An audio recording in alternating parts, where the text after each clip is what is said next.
অনেক পড়াশোনা করার একটা বড় ফায়দা হচ্ছে যে এটা জানা যায় সব শেষে যে আমি কিছুই জানি না। এবং শিক্ষার্থীদের জন্য গোটা বিশ্ব খোলা, the entire world is open for you. তোমরা বিশ্ব জয় করতে পারো। তোমরা ঢাকা বিশ্ববিদ্যালয়ে যাবে, ঢাকা বিশ্ববিদ্যালয়ে যে আমাদের কোরআনের আলো ছড়িয়ে দেওয়ার দরকার আছে না নাই বলো? তোমরা চট্টগ্রাম বিশ্ববিদ্যালয়ে যাবে, তোমরা অক্সফোর্ডে যাবে, তোমরা এমআইটিতে যাবে, তোমরা হার্ভার্ডে যাবে। তুমি জানোই না যে আল্লাহ তাআলা তোমাকে দিয়ে কোন খেদমত নিতে পারে।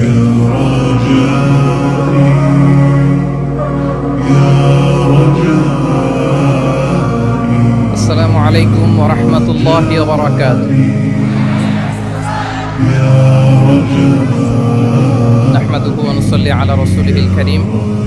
আম্মা বা'দু ফাআউযু বিল্লাহি মিনাশ শাইতানির রাজীম। বিসমিল্লাহির রাহমানির রাহিম। আফালা ইয়াতাদাব্বারুনাল কুরআন আম আলা কুলুবিন আকফালুহা।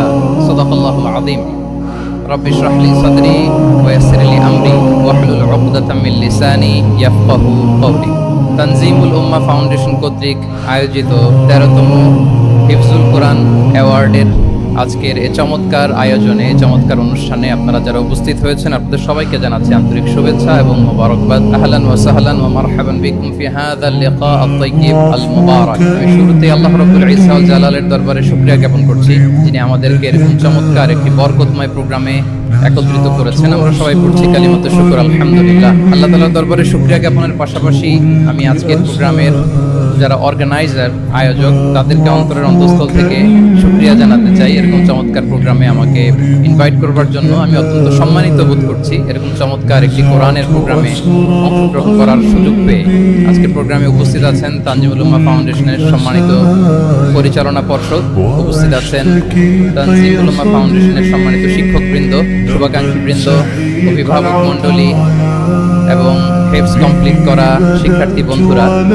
সাংবাদিক বন্ধুরা, ভলান্টিয়ার্স, সবাইকে আবারও অন্তরের অন্তঃস্থল থেকে শুভেচ্ছা জানিয়ে শুরু করছি। শুরুতে আমি আজকের প্রোগ্রামের যারা মধ্যমণি, যারা হুফাজুল কোরআন, যারা অ্যাওয়ার্ড রিসিভ করেছে তাদেরকে আমি অফিশিয়ালি কংগ্রেচুলেট করতে চাই, অভিনন্দন জানাতে চাই যে তোমরা অনেক বড় একটি অর্জন ইতিমধ্যে সম্পন্ন করেছো। আলহামদুলিল্লাহ, এটা একটা হিউজ মাইলস্টোন। এটা যে কত বড় একটা নি'মা বা সৌভাগ্য এটা কল্পনা করা যায় না।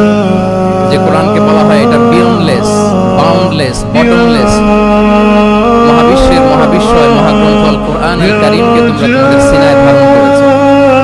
এটা অনেক বড় সৌভাগ্যের একটা ব্যাপার। আল্লাহ তাআলা ইরশাদ করছেন, ইন্না নাহনু নাযালনা যিকরা ওয়া ইন্না লাহু লাহাফিযুন। নিশ্চয় আমি এই কোরআনকে নাজিল করেছি এবং এই কোরআন আল কারীমকে সংরক্ষণের দায়িত্ব আমি নিজেই নিয়েছি।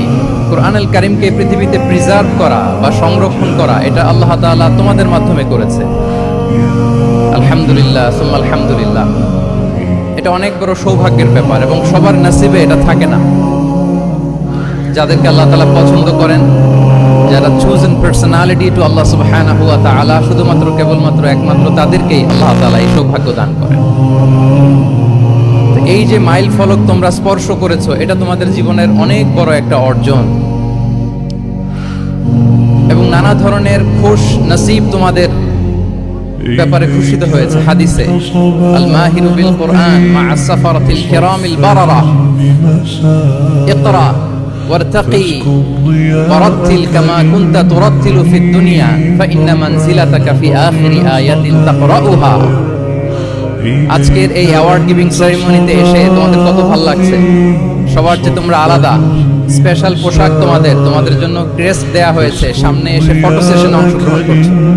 এর চেয়ে অনেক বড় একটা কনফারেন্সে, এর চেয়ে অনেক বড় একটা কনভেনশন হলে, এর চেয়ে অনেক বড় আয়োজন করে সেদিন তোমাদেরকে বলা হবে ইকরা ওয়ারতাকি ওয়ারাত্তিল কামা কুনতা তুরাত্তিলু ফিদ দুনিয়া। পড়ো, স্থির ভাবে পড়ো, যেমনি দুনিয়াতে পড়তে তার তিলের সাথে।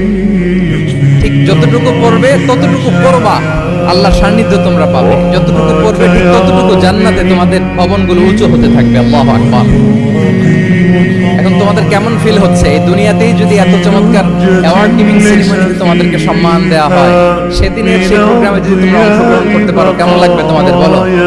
ভালো লাগবে সেদিন? আমরা সেদিনের সেই মহেন্দ্র ক্ষণে যেন আমরা রিওয়ার্ডেড হতে পারি, পুরস্কৃত হতে পারি, সেই প্রত্যাশা আমরা আল্লাহর কাছে রাখছি। আমরা সবাই করছি আল্লাহুম্মা আমিন। এই যে বিশাল এক কর্মযজ্ঞ তোমরা শেষ করেছো, আল্লাহর কালামকে তোমরা হিফজ করেছো, এখানেই শেষ নয়। This is just beginning. এটা কেবল শুরু। এটা কেবল কি? এটা কেবল শুরু। এই যে মাইল ফলক তোমরা স্পর্শ করেছো, এরপরে অনেক দূর তোমাদেরকে যেতে হবে। মাইলস টু গো, অনেক দূর যেতে হবে। এখন যেটা তোমাদের করতে হবে, কনসিস্টেন্ট রিভিশনে থাকতে হবে, মুরাজা করতে হবে এই কোরআনকে। এই কোরআনকে হিফজ করে ফেলা এটা সহজ, কিন্তু এটাকে টিকিয়ে রাখা বড্ড কঠিন। আমরা অনেক হাফেজে কোরআনদের সাথে পরিচয় হয়, তারা বলে যে শেখ হিফজ করেছিলাম কিন্তু এখন মনে নাই, ভুলে যায়। তো হিফজ করে ফেলাটা সহজ, কিন্তু এটা সিনায় রাখা মরণবধি। যতদিন দুনিয়াতে বেঁচে থাকি ঠিক ততদিন এই কোরআনকে প্রিজার্ভ করা, সিনাতে রাখা, এটা বড্ড কঠিন, অনেক বড় চ্যালেঞ্জ এটা তোমাদের জন্য। সো এই continuous revision of the holy Quran, এটা তোমাদের লাগবে। আল মুদাওয়ামাতু আলা কিরাআতিল কোরআন, প্রতিদিন ডেইলি বেসিসে এটা তোমাদের ডেইলি ওজিফা করে নিতে হবে। আমি সম্মানিত অভিভাবকবৃন্দ যারা আছেন তাদেরকেও বলবো যে এটা একটা টিম ওয়ার্ক, আপনাকেও হেল্প করতে হবে এখানে। আপনার বাচ্চা কোরআন তেলাওয়াত করবে, আপনাকে শোনাবে, আপনি তাদেরকে শোনাবেন। এই টিম ওয়ার্কের মধ্য দিয়ে এই কোরআন প্রিজার্ভ হবে, এটা থাকবে। এটা বড্ড জটিল। কোরআন হিফজ করা সহজ, কিন্তু এটাকে ধরে রাখা খুবই কঠিন। সো তোমাদের জন্য first and foremost reminder tonight, প্রথম রিমাইন্ডার হচ্ছে যে রেগুলার বেসিসে এই কোরআনকে মুরাজা করতে হবে, তা না হলে এই কোরআন থাকবে না। এবং আল্লাহ রাসূল সাল্লাল্লাহু আলাইহি ওয়া আলিহি ওয়াসাল্লাম তিনি ওসিয়ত করেছেন, তিনি বলেছেন তাআহাদুল কোরআন ফা ইন্নাহু আশাদ্দু তাফাল্লুসান মিনাল ইবিলি ফি উকুলিহা। তোমরা কোরআনকে ডেইলি রিভাইজ করো।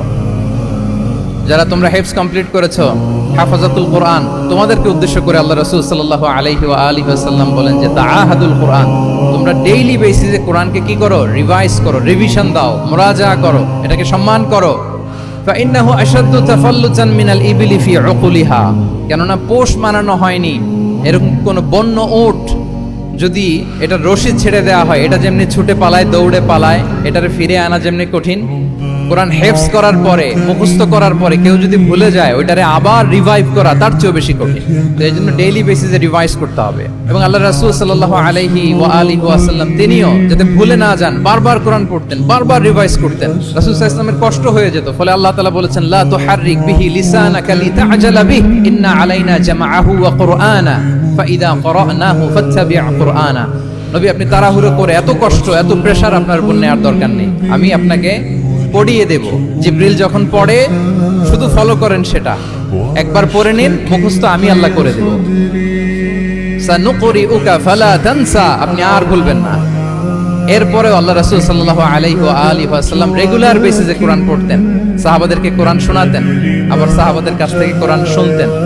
তো এই কোরআনকে যদি তোমরা তোমাদের সিনায় আজীবনের জন্য রেখে দিতে চাও সযত্নে, তোমাদেরকে রিভিশন দিতে হবে। এখন খুব বেশি বেশি revise and revise, revise after revise তোমাকে দিতে হবে। এবং সারা বছর কোরআনের যতটুকু নাজিল হতো, আল্লাহ রাসূল সাল্লাল্লাহু আলাইহি ওয়া আলিহি ওয়াসাল্লাম রমাদান আল মুবারাকে জিবরিল আলাইহিস সালামের সাথে রিভিশন করতেন।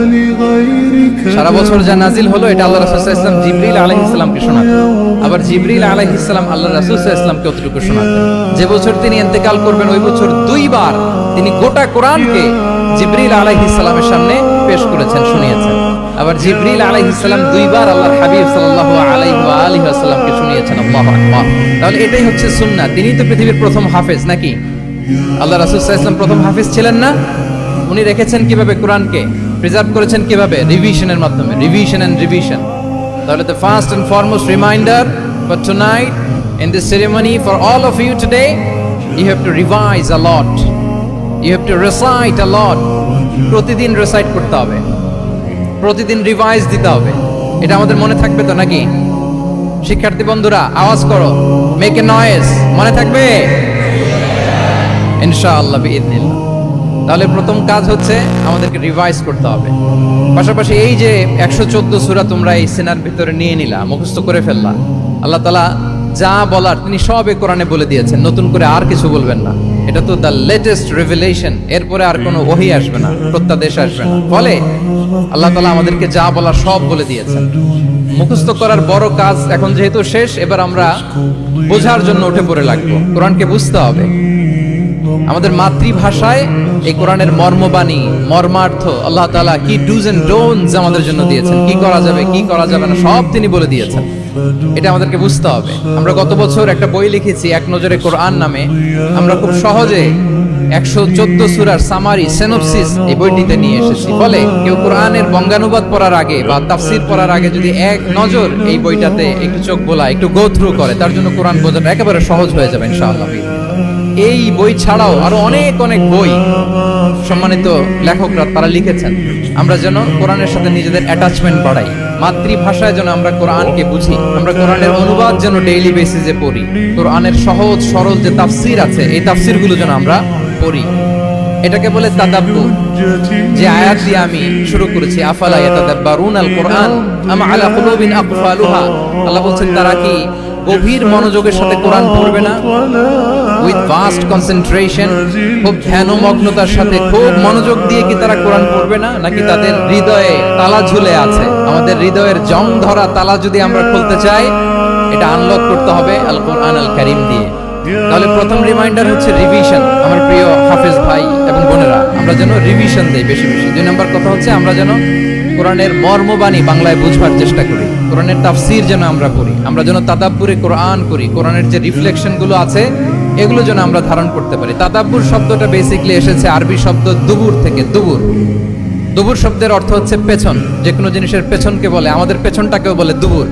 তো তাদাব্বুরে কোরআন মানে হচ্ছে কোরআনের যে বাহ্যিক আয়াতের যে অর্থ, এর পেছনের যে গল্পটা, পেছনের যে রহস্য, এই আয়াতের পেছনের যে রহস্য, এটাকে উদ্ঘাটন করার চেষ্টা করা, আত্মনিমগ্ন হওয়া কোরআনের রহস্য উন্মোচনের জন্য, ধ্যানমগ্ন হওয়া, খুব গভীর মনোযোগ দিয়ে with vast concentration and attention কোরআনকে পড়াকে বলে তাদাব্বুরে কোরআন। তাহলে রিভিশনের পাশাপাশি আমাদেরকে তাদাব্বুরে কোরআন করতে হবে। কি পারা যাবে তো ইনশাআল্লাহ?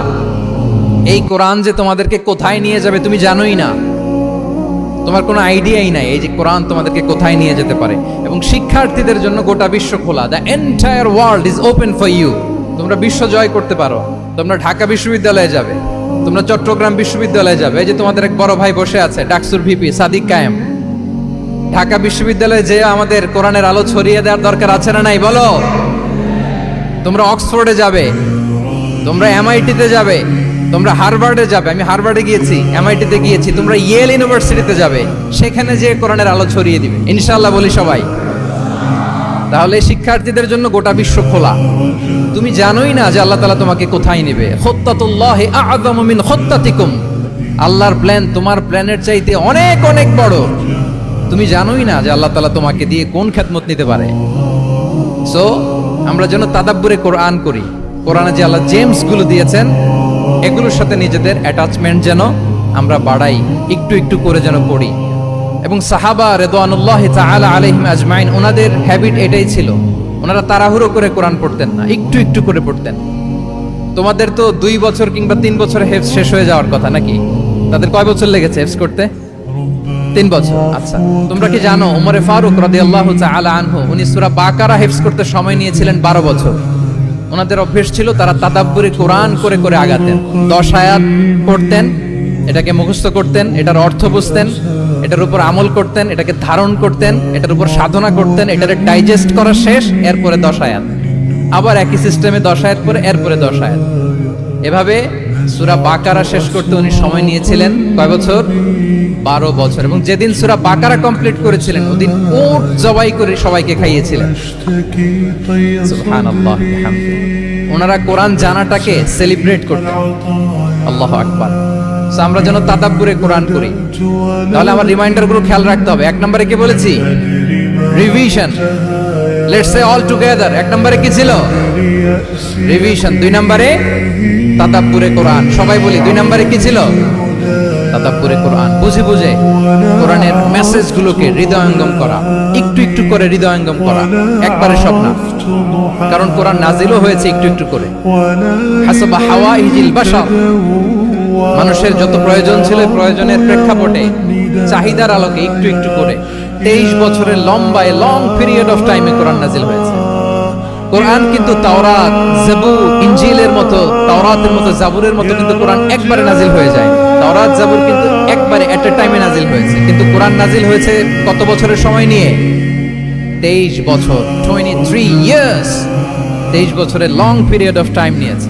গারে হেরাতে প্রথমে শুরু, মক্কা থেকে প্রায় 10 কিলোমিটার উত্তর পূর্বে 634 মিটার উঁচু প্রথমে নাজিল হলো ইকরা বিসমি রাব্বিকাল্লাযী খালাক, read in the name of your lord who has created, পড়ো তোমার প্রভুর নামে যিনি শিখিয়েছেন। এই তো নাজিল হতে লাগলো, কখনো মক্কায়, কখনো মদিনায়, কখনো ঘরে, কখনো বাইরে, কখনো মরুভূমিতে, কখনো বাজারে, কখনো যুদ্ধের ময়দানে। রাসূল যেখানে, সাথে সাথে কোরআনও সেখানে, একটু একটু করে। আল্লাহ রাসূল সাল্লাল্লাহু আলাইহি ওয়া আলিহি ওয়াসাল্লাম উনি ওনার জীবনে, পরিবারে, সমাজে যখনই কোনো সংকটের মুখোমুখি হয়েছেন তখনই সমাধান হয়ে হাজির হয়েছে কোরআন। সুবহানাল্লাহ। যখনই সংকট তখনই কি কোরআন, যখনই কোনো প্রবলেম ফেস করেছেন কোরআন, কারণ কোরআন হচ্ছে দ্য প্রবলেম সলভিং মেথডোলজি। যখনই সমস্যা সমাধান নিয়ে হাজির হয়েছে কোরআন। তাহলে আমরা যেন তাদাব্বুরে কোরআন করি। পৃথিবীর সবচাইতে ইন্টারেক্টিভ বুক এটা, একটু একটু করে নাজিল হয়েছে, খুবই জীবন ঘনিষ্ঠ। তোমরা যত পড়বে, যত রিসার্চ করবে, যত এক্সপ্লোর করবে, তত এই জ্ঞান, এই নলেজ, এই রহস্য তোমাদের কাছে ধরা দেবে। তাহলে 1 নম্বরে হচ্ছে রিভিশন, 2 নম্বরে হচ্ছে তাদাব্বুরে কোরআন, যেটা বলেছি যে এটা ইন্টারেক্টিভ বুক। যখনই রাসূল সাল্লাল্লাহু আলাইহি ওয়াসাল্লাম সমস্যার সম্মুখীন হয়েছেন তখনই কোরআন আলোকবর্তিকা হয়ে হাজির হয়েছে। এবং কোরআনকে আল্লাহ আলো বলেছেন অনেক জায়গায়, ওয়ানসালনা ইলাইকুম নূরাম মুবিনা, নূর বলেছেন আল্লাহ তাআলা, এটা আলোকবর্তিকা। কিতাবুন আনসালনাহু ইলাইকা লিতুখরিজান নাসা মিনাজ যুলুমাতি ইলান নূর, অন্ধকারাচ্ছন্ন মানুষগুলোকে আলোর পথে নেয়ার জন্য আল্লাহ তাআলা এই কিতাবকে পাঠিয়েছেন, ক্রাইটেরিয়ান করে পাঠিয়েছেন। এই কোরআনের সাথে যদি আমার প্রিয় শিক্ষার্থী বন্ধুরা তোমাদের অ্যাটাচমেন্ট গড়ে ওঠে, সারা জীবনের জন্য তুমি সেফ। It's a criterion. কোরআন পড়লে, কোরআন জানলে কোনটা সত্য কোনটা মিথ্যা কোরআনের লেন্স দিয়ে তুমি পরখ করতে পারবে। এটাকে আল্লাহ তাআলা বলেছেন আল ফুরকান, তাবারাকাল্লাযী নাযালাল ফুরকানা আলা আবদিহি লিয়াকুনা লিল আলামিনা নাযীরা। ফুরকান মানে the criterion, it differentiates between right and wrong, কোনটা সত্য কোনটা মিথ্যা, কোনটা ভালো কোনটা মন্দ। এটা কোরআনের লেন্স দিয়ে যদি তুমি পরখ করো, তোমার জন্য গোটা বিশ্বটা সহজ হয়ে যাবে, কোনটা সত্য তুমি সহজেই বুঝতে পারবে। তাহলে আমরা ডেইলি বেসিসে রিভিশন দেব, আমরা কোরআনের সাথে নিজেদের অ্যাটাচমেন্টকে বাড়াবো, রেগুলার বেসিসে আমরা তাদাব্বুরে কোরআন করব। কি করব তো ইনশাআল্লাহ? সবাই একসাথে আওয়াজ করে পড়ে ইনশাআল্লাহ।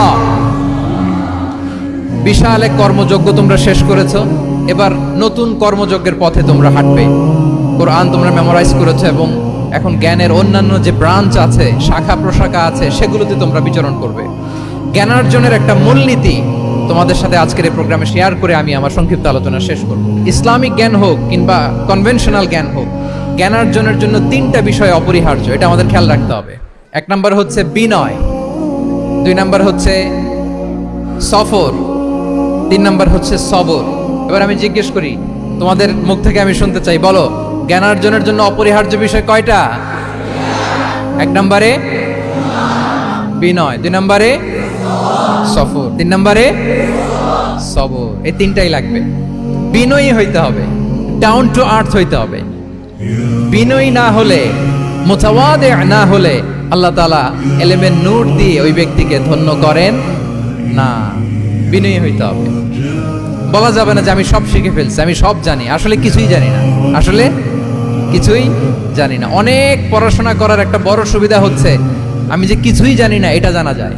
যারা অনেক পড়াশোনা করে, গভীর জ্ঞান অর্জন করে, অনেক পড়াশোনা করার একটা বড় ফায়দা হচ্ছে যে এটা জানা যায় সব শেষে যে আমি কিছুই জানি না। আবুন নাওয়াস একটা চমৎকার কবিতা লিখেছেন, উনি বলেছেন ফাকুল লিমা ইয়াদদাই ফিল ইলমি ফালসাফাতান হাফিজতা শাইআন ওয়া গাবাত আনকা আশিয়াউ।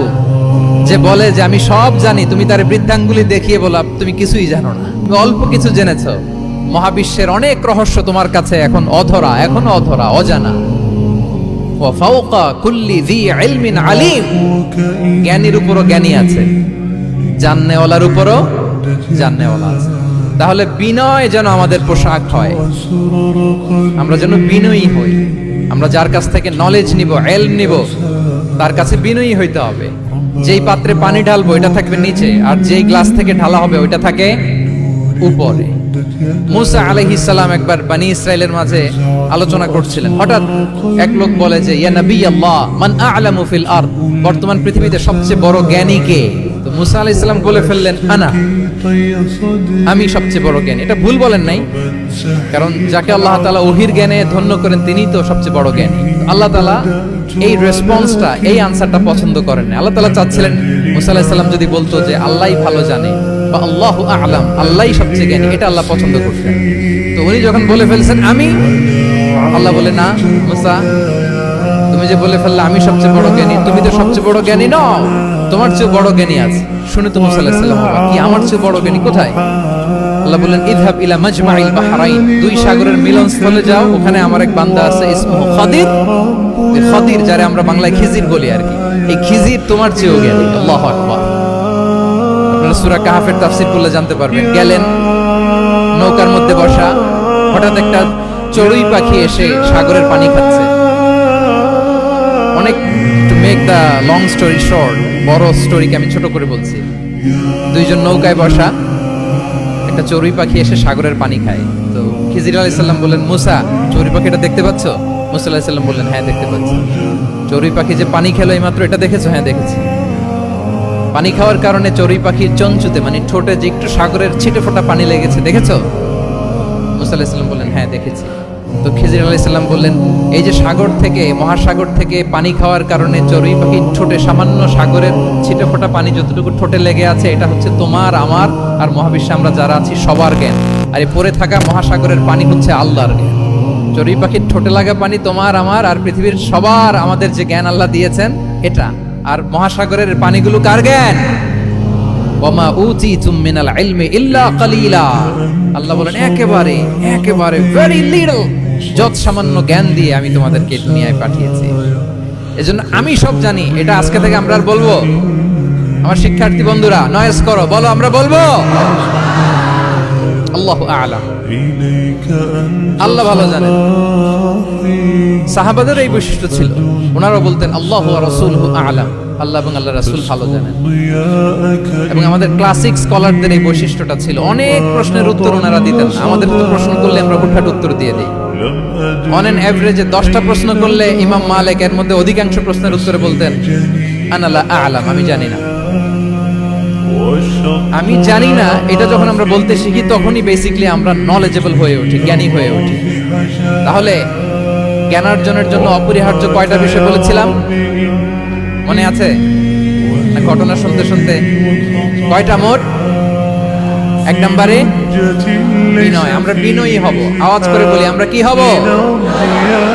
আমরা বিনয়ী হব। এই যে আমরা কোরআন হেফজ করলাম, এরপরে তুমি যদি বুখারী হেফজ করো, মুসলিম হেফজ করো, এটা তোমার বাহ্যিক জ্ঞান অর্জন হয়েছে। জ্ঞানের দুইটা সাইড, একটা ইন্টারনাল নলেজ আর একটা হচ্ছে এক্সটার্নাল নলেজ। বাহ্যিক জ্ঞান এটা হয়েছে, আরেকটা আছে ইন্টারনাল নলেজ, এটাকে বলে অন্তর্নিহিত জ্ঞান। ইলমে লাদুন্নি ওয়া আল্লামনাহু মিন লাদুন্না ইলমা। এটা শুধু কোরআন হেফজ করলেই হয় না, এটা কোরআন পড়ার পরে, হাদিস পড়ার পরে, এগুলোর উপর আমল করার পরে, বছরের পর বছর সাধনা করার পরে আল্লাহ তাআলা কোন ব্যক্তিকে ইলমের নূর দেন। এটা এত সহজ না। আমরা এক্সটার্নাল নলেজ, বাহ্যিক জ্ঞান খুব সহজেই রিসিভ করতে পারি, কিন্তু ইন্টারনাল নলেজ, যেটা অন্তর্নিহিত জ্ঞান, যেটা তোমার দূরদৃষ্টি বাড়াবে, তোমার ফেরাসাত বাড়াবে, তোমার বিচক্ষণতা বাড়াবে, তোমার ফারসাইটেডনেসকে বাড়াবে, ওই অন্তর্নিহিত জ্ঞানের জন্য বছরের পর বছর সাধনা করতে হয়। সো আমরা যেন বিনয়ী হই, এটা হচ্ছে নাম্বার 1। 2 নাম্বার কি বলেছিলাম? সফর। ফানজুরু কাইফা কানা আকিবাতুল মুকাজ্জিবিন। আল্লাহ বলে সফর করো, সিরু ফিল আরদ, ট্রাভেল করো। ট্রাভেল করলে তোমার চোখ খুলে যাবে। তুমি যদি পেট্রাতে যাও, জর্ডানের পেট্রায়, তোমার চোখ খুলে যাবে। তুমি যদি ফেরাউনের লাশ দেখে আসো, তুমি অবাক হয়ে যাবে। তুমি যদি জর্ডানের ডেড সি ঘুরে আসো, তুমি অবাক হয়ে যাবে। 1000টা বই পড়ে তুমি ওই জ্ঞান অর্জন করতে পারবে না, যেই জ্ঞান তুমি ট্রাভেলিং করে অর্জন করতে পারবে। তাহলে ভ্রমণ করতে হবে। আর 3 নম্বরে কি বলেছিলাম? সবর, মানে হার্ড ওয়ার্কিং হইতে হবে। পরিশ্রমের কোনো বিকল্প নাই। There is no alternative to be hard working. কোনো বিকল্প নেই, হার্ড ওয়ার্ক তোমাকে করতেই হবে, এটাই সবর। এই 3টা প্রশিক্ষণই আল্লাহ তাআলা মুসা আলাইহিস সালামকে দিয়েছিলেন। লম্বা ঘটনা, তিনি খিজির আলাইহিস সালামের সাথে সফরও করেছেন, ওনার কাছে যে বিনয়ী হয়েছেন।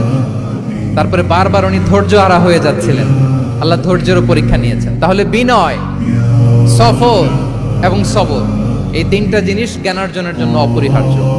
এই ফিচারগুলো দিয়ে, এই ক্যারেক্টারিস্টিক্সগুলো দিয়ে যেন আল্লাহ তাআলা আমাদেরকে ধন্য করে। আমরা সবাই পড়ি আমিন। আমরা আল্লাহর কোরআনকে যেভাবে হৃদয়ে ধারণ করতে পেরেছি, আমরা যেন কোরআনের তাদাব্বুরের মধ্য দিয়ে, কোরআনের রিফ্লেকশনগুলোর সাথে নিজেদের অ্যাটাচমেন্ট বাড়ানোর মধ্য দিয়ে আলোকিত মানুষ হতে পারি। আল্লাহ তাআলা আমাদেরকে তৌফিক দান করুন। আমি আবারও তানজিমুল উম্মাহ ফাউন্ডেশনকে অন্তরের অন্তঃস্থল থেকে শুভেচ্ছা জানিয়ে এবং তোমাদের যে এই চমৎকার সাফল্য, এই সাফল্যর ধারাবাহিকতা কামনা করে তোমাদের জন্য প্রাণ ঢালা অফুরান দোয়া এবং ভালোবাসা রেখে আমার সংক্ষিপ্ত আলোচনা এখানেই শেষ করছি। আল্লাহ তাআলা আমাদের সবাইকে কথাগুলো বোঝার ও আমল করার তৌফিক দান করুন। হাদা মা ইনদি ওয়াল ইলমু ইনদাল্লাহি আলাইহি তাওয়াক্কালতু ওয়া ইলাইহি উনীব। আসসালামু আলাইকুম ওয়া রাহমাতুল্লাহি ওয়া বারাকাতুহু।